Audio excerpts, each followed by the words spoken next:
મારો વનાજી ઠાકોર એને સમજાવી લો બધું।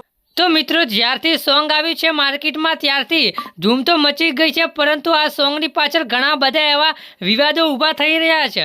કારણ કે શું છે હકીકત હું તમને પૂરા વિડીયોની અંદર જણાવીશ। એ પહેલાં વિડીયો પૂરો જોજો અને હું તમને આખી માહિતી સમજાવું છું કે આ વિરોધ કેમ થઈ રહ્યો છે। મિત્રો એક સોંગ તમને ઘણા બધા એવા સોશિયલ મીડિયા પર જોવા મળતું છે, જેમ કે ઇન્સ્ટાગ્રામ, યુટ્યુબ અને અલગ અલગ પ્લેટફોર્મ ઉપર તમને આ વિડીયો જોવા મળી રહ્યા છે।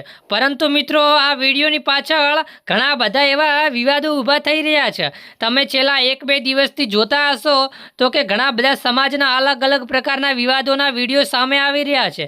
ત્યારબાદ ઘણા બધા લોકો એવું પણ કહી રહ્યા છે કે કાયદેસર કાર્યવાહી પણ થવી જોઈએ। પરંતુ મિત્રો શું છે મામલો, હું તમને પૂરી વિગતવાર માહિતી આ વિડીયોની અંદર જણાવવાનો છું। એ પહેલાં તમને હું એ કહી દઉં કે ચેનલ પર પહેલી વાર હો તો સબસ્ક્રાઈબ કરી દેજો અને વિડીયોને શેર પણ કરી દેજો। તમે શું કહેવા માગો છો એ પણ જરૂરથી કોમેન્ટ કરજો। મિત્રો વાત જાણે એમ છે કે જ્યારથી આ સોંગ આવ્યું છે ભીલને મારો ગરાસ્યો, ત્યારબાદ ઠાકોર સમાજ અને ભીલ સમાજ અને બજાણિયા સમાજ વચ્ચે પણ વિવાદોની ટક્કર જોવા મળી રહી છે।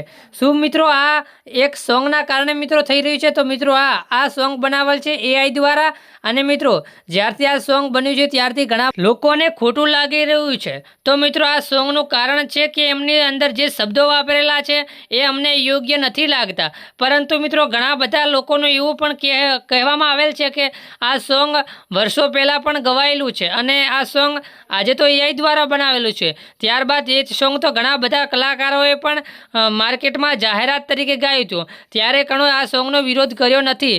તો મિત્રો તમે આને લઈને શું કહેવા માગો છો એ જરૂરથી કોમેન્ટ કરજો અને આ સોંગ તમને કેવું લાગે છે, આમાં શું ખરાબ છે એ પણ તમને માહિતી અનુસાર તમે પણ અમને કોમેન્ટ કરી તમારો અભિપ્રાય જણાવી શકો છો।